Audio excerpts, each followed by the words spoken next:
We're going to welcome to the show White House correspondent for the Daily Signal, Elizabeth Mitchell. Elizabeth, lovely to see you. Thank you for joining us. Thank you so much. So concerns about the economy have loomed large during this shutdown, to say the least. This most recent data that we have, the University of Michigan has a survey, and it shows that consumer sentiment is dipping to a new record low. How do you see this funding fight impacting consumers? Look, particularly as we head toward holiday shopping season. Consumers, we know, are struggling, particularly during this shutdown. SNAP benefits are in many states not being passed out. So many people are going without their food, without that help buying groceries. People are having lots of flight cancellations, struggling to get where they need to go. And the economy definitely is in a negative spot. I mean, there's hundreds of thousands of workers who have not been paid for over 40 days. And so this cannot have a good effect on the economy. Oh, President Trump's been facing quite a bit of criticism for playing down concerns about rising costs that Americans are experiencing, even calling the affordability crisis a, quote, con job by the Democrats. What do you make of the White House's strategy here? What would it mean for Republicans at large?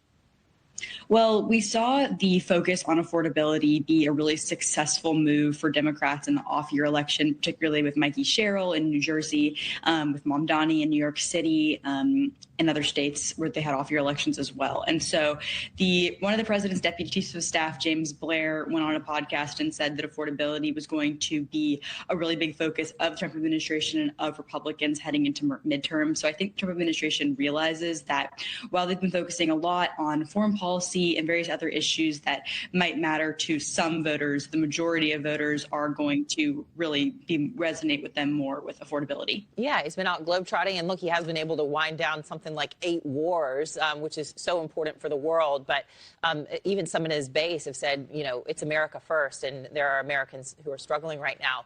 What's the likelihood that the House will consider the idea of extending Obamacare subsidies, given that many Republicans want to revamp the ACA entirely? We have to remember this is what Democrats have been dragging their feet about, saying that we need to take a look at health care right now. But 8 have caved, and it looks like things are changing. It's going to be a battle, but I don't think Republicans held out for this long about extending ACA subsidies in order to do it today. So I would expect that they will continue to stand firm on that. That's what the president has told them to do throughout the shutdown. He repeatedly met with Republican senators at the White House and told them, hold steadfast and don't cave in any way. And so they just waited for Democrats to cave. And just as expected, as senators and the White House expected, eventually a few more moderate Democrats were willing to cave. Yeah, look, Americans would appreciate some solutions.